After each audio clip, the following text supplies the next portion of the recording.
Sinzi niba ndota cyangwa ndeba, sinzi niba amaso yanjye atatokowe reba.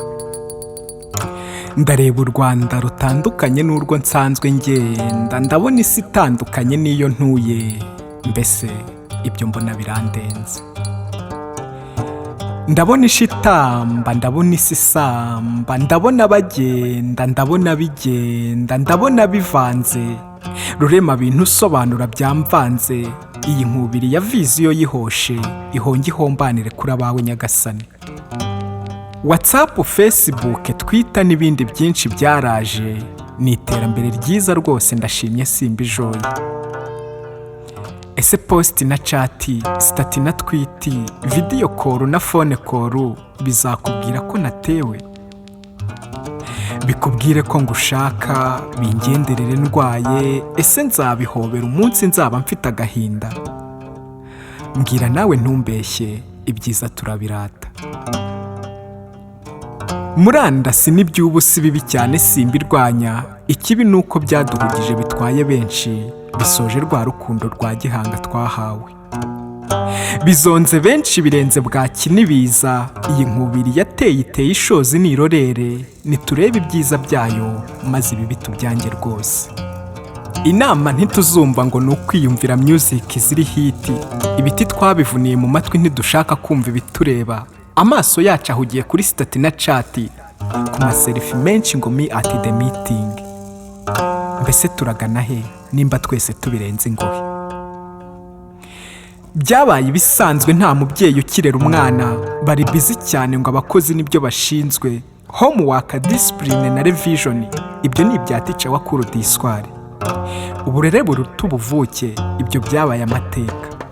Mbese turagana he nimba twese tubirenze ingohe? Tuganiye mu mashuri wabo w'abahanga, tuganira ibi bya gipfura tudapfundana uduhanga, singutanisha cyane hato utaza kumena ibanga, ndakubwira ibyo urora nawe maze utohoze neza, unzanira umuti wa rya reme ry'uburezi duhora dushonje. Ngaho nyumvira nawe ngo mu bizamini nta kwigora nukuguguringa, tukadawunirodinga, iby'ubu byarivanze nukubaho nta makenga, rutwara teka aratangatanga hose atitaye ku ntobo zisaza mu mirambi. Reba inshuti yawe niguza akantu ngo nta butunzi nta rukundo, ihereho wibireba ahandi, simvugisha abandi ndabwira wowe mugenzi. Ngo byaroroshye inshuti wazidawunirodinga, abo kwivuko ni amateka wabaye umunyamahanga, ese wumva bikwiye? Urifuza umukunzi wa munywanyi wawe muri groupe WhatsApp warabiciye ngo urashaka pass, nako ngo ntabirenze gapapu ni ibisanzwe. Iwawe habaye nko muri zonda, ngo umukunzi wawe n'ureba ukandakanda ukabasimburanya nk'imyenda. Ntiwitaye ku cyago cya virusi, nako ngo sida n'indwara nk'izindi.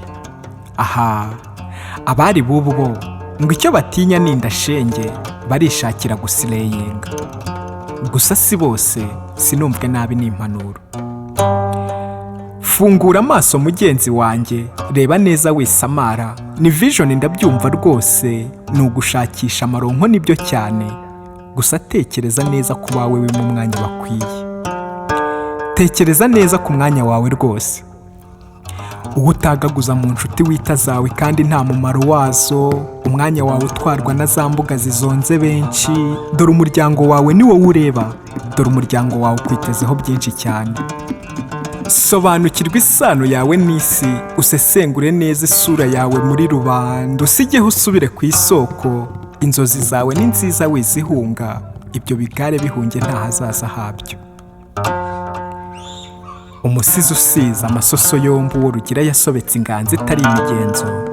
Nsengimana Sylvestre.